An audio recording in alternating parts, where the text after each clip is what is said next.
Are you a fan of panini but don't have a panini press? Wondering what kind of bread works best for your panini? Or which cheese and veggies go well with panini? Not sure which cut to use or whether to grill or bake your chicken? And most importantly, how do you keep your bread from getting soggy? I've got you covered. Hey there friends! Today we are going to explore some delicious and culinary questions as we prepare a mouth-watering panini with chicken, pesto, roasted red peppers and arugula. So grab a seat and let's get ready for some tasty tips because we are about to start cooking.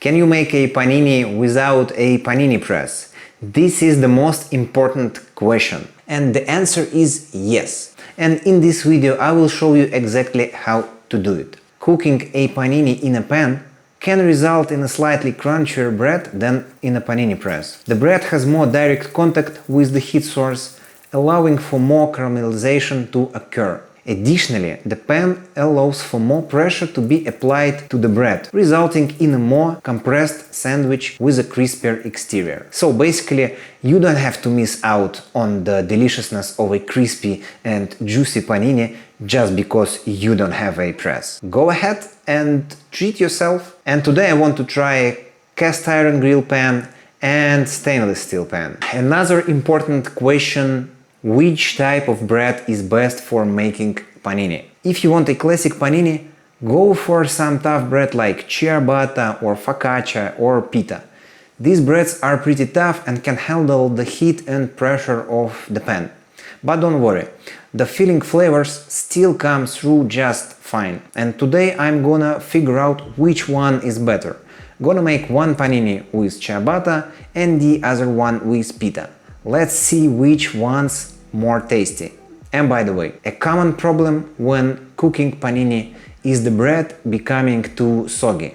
And I have several hacks for that later in this video. Okay, let's start with preparation of our veggies. When it comes to vegetables in a chicken panini, there are many options to choose from. Some popular choices include roasted red peppers, caramelized onions, sliced tomatoes and arugula. Other vegetables that work well in chicken panini include spinach, mushrooms and bell peppers. In this recipe I will use roasted red peppers, arugula and some pickled red onion to add a bit of tanginess and sweetness. Start by washing the peppers, removing the seeds and cutting them in half. Once ready, preheat the oven to 230°C or 450°F and roast the peppers for 15-20 minutes or until the skin blackens and begin to peel off. To make sure they don't stick to the baking tray, line it with parchment paper and brush it with olive oil. While the peppers are roasting, you can prepare the arugula by washing it thoroughly and laying it out on a towel to dry. This will prevent any excess moisture from making your sandwich soggy. Next, chop the garlic.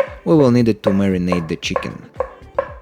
Now, what type of cheese goes well with panini? When it comes to panini, there is a ton of cheese options that can take your sandwich to the next level. You can go wrong with mozzarella, which has a creamy and mild flavor.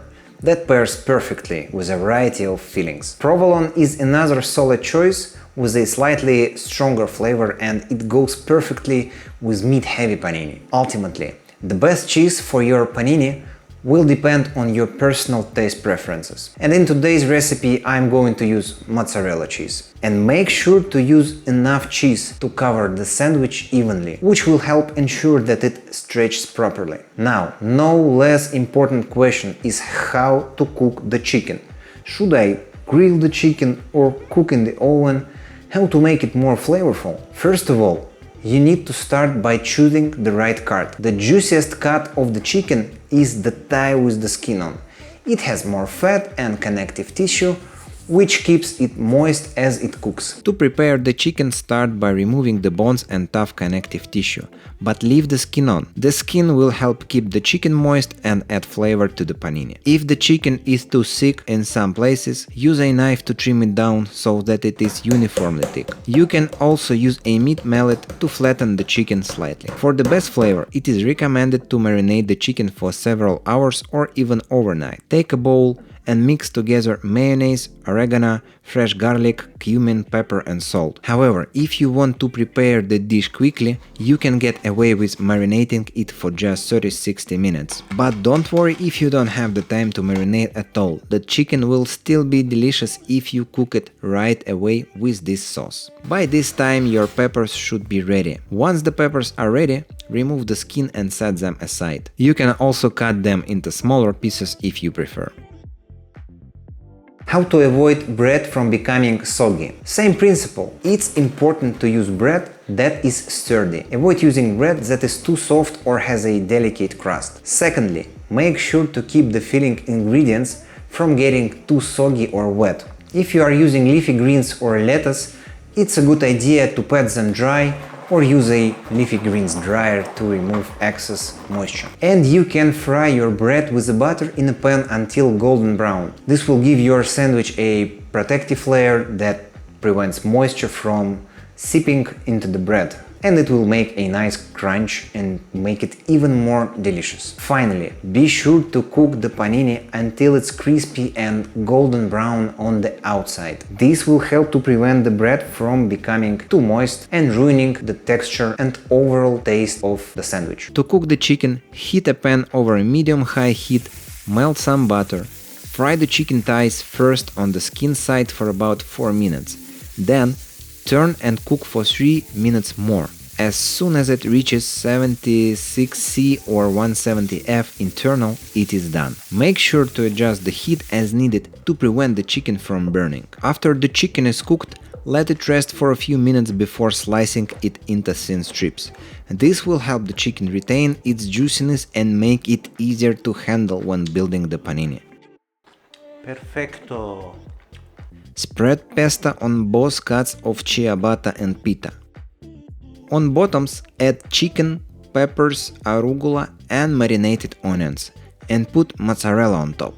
Heat a pan over medium heat. Put butter in the pan and spread it.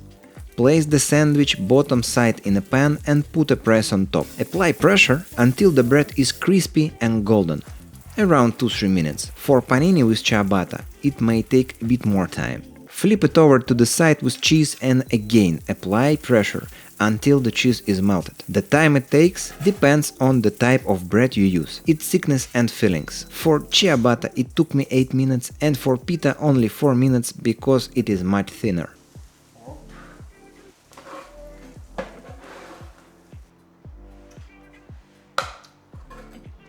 After cooking up these two delicious panini, it's time to put them to the ultimate test. First we have the chicken pesto panini on ciabatta bread and we have the chicken pesto pita panini. Which one will beat out the competition? I want to compare them by following parameters: crunchy golden crust, not soggy bread, stretchy cheese, balance between crunchiness and juiciness, and excellent taste combination.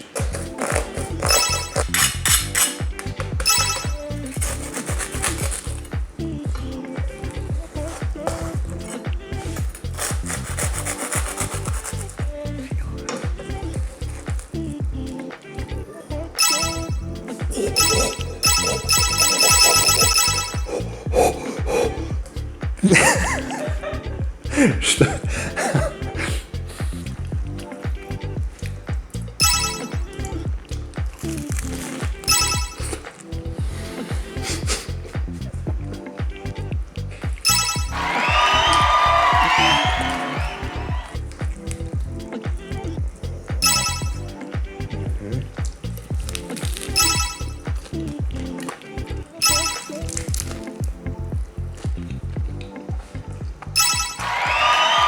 Both of these panini are beautiful. Panini with pita has like less feeling of bread because obviously the bread itself is thinner. The panini with ciabatta The bread itself is fluffier inside, but has the same golden, brown, crunchy crust outside as panini with pita. Try both of them and see what fits you best. Okay, now you know how to cook crispy and juicy and gooey, delicious panini with chicken and homemade pasta, without any special equipment.